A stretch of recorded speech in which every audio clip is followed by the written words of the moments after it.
Welcome, my name is John Sheridan and I'm delighted to welcome you to this short presentation which I've entitled Why We Need a New Veterinary Business Forum. First, let's set the scene and consider the trends in veterinary practice over the last 50 years. I graduated in 1960, but let's say 1963, 83, 2013. Over that time there have been very many changes which have affected the veterinary profession. It seems to me that as far as practice is concerned, these three are key. Firstly, a recognition that the delivery of high quality professional veterinary services in a demanding marketplace depends on three essential components. First of all, we need clinicians and clinical resources. We need vets, nurses, technicians and other clinical support staff committed to their vocation, offering superior professional standards of care for their patients and exceptional service for their clients. We also recognise that in addition we need business resources. We need an environment in which clinicians can practice, serviced by professionals with the necessary operational, marketing, personnel, planning, financial and management skills. The importance of the non-clinical staff and support is as important as the clinical input from our clinicians. And thirdly, and possibly most importantly, we need a leader in each practice, a leader with a clear vision of what the enterprise is for and where it's going, and an ability to take the lead, share the vision, inspire confidence and motivate the team to achieve shared objectives. So here we are in 2013. We have plenty of resources to help practice owners address the business side of practice in the United Kingdom. We have, for example, SPIVs, that's the Society of Practicing Veterinary Surgeons, founded in the 1930s, originated in Wales as the Veterinary Practitioners League. And the SPIV's focus is on the quality of life in practice and to promote high standards in business management, client care, animal welfare and ethics. The clue's in the name, of course. Society of Practicing Veterinary Surgeons perceived as primarily concerned with the professional and business interests of vets. Now we have the Veterinary Practice Management Association. Founded in 1993, it exists to provide individuals who are involved in the management of veterinary practice with an effective means of communication and interaction with others with similar interests and a forum for promoting, providing and recognising training and excellence in all aspects of veterinary practice management. Membership of the VPMA, a wide range of members, employers, employees, vets, managers, consultants, advisors and suppliers, but I think recognised generally, perceived generally as primarily looking after the interests of employee managers in practice. What other resources are available to practice owners and managers in the United Kingdom and overseas? Well, there are lots of other international associations concerned with the business of veterinary practice, including Vet Partners in the United States, the Veterinary Hospital Management Association in the USA, the Australian Veterinary Business Association in Australia, the Australian Veterinary Association Practice Management Department in Australia, the Institute of Veterinary Practice Development in South Africa, the Veterinary Business Management Association, which is managed by and for veterinary students.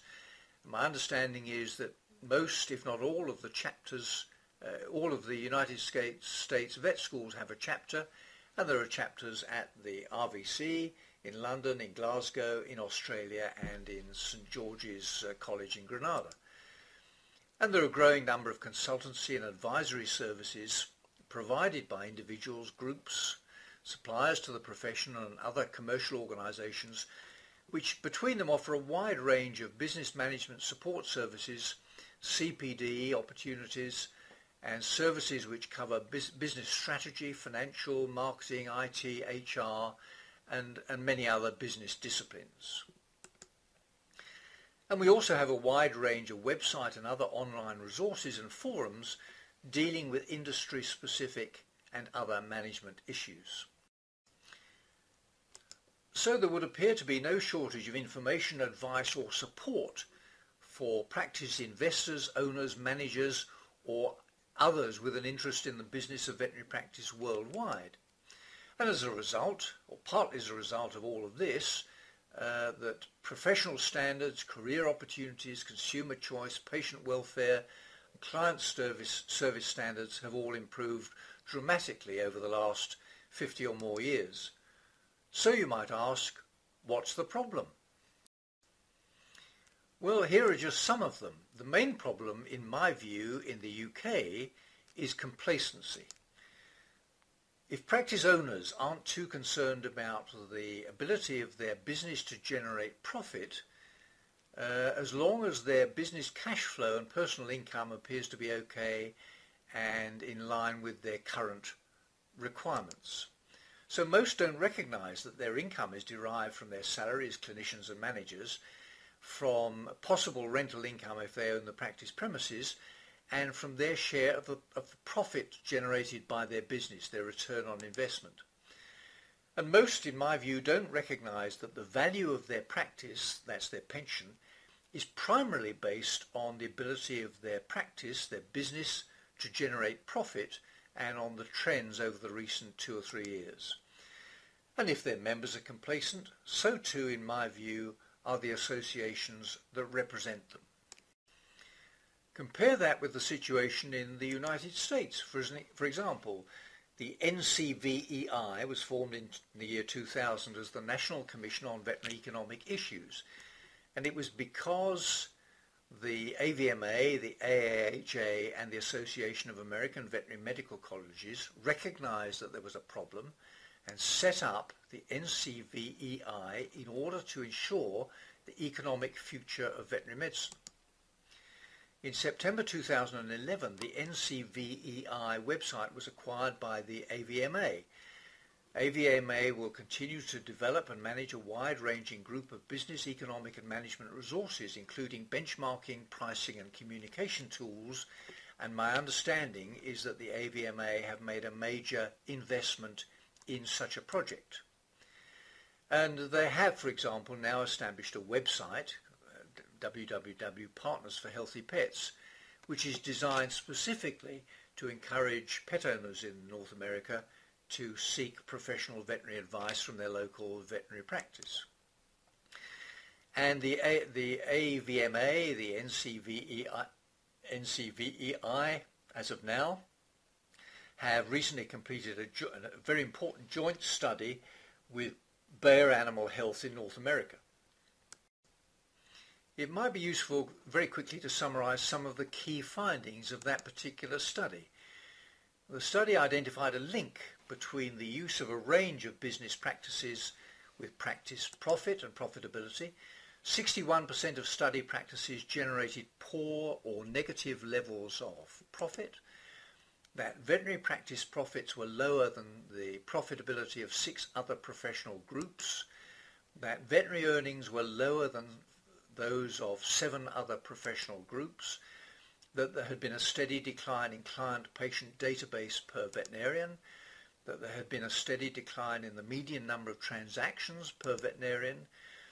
The study identified 6 key factors that limit client visits, 4 of which incidentally are under the direct control of the veterinary practices, and the study produced a comprehensive list of lessons learned and recommendations for action. So why is it that our professional bodies here in the UK appear to be totally unaware of what's going on in the rest of the veterinary world, unaware of the growing pressure on the economic health of veterinary practices, which after all employ the majority of their members, and appear to be uninterested in reviewing the economic health of veterinary practice or identifying the factors impacting on practice health or seeking strategic solutions to try and resolve them. So what are the problems? Here are just some of them.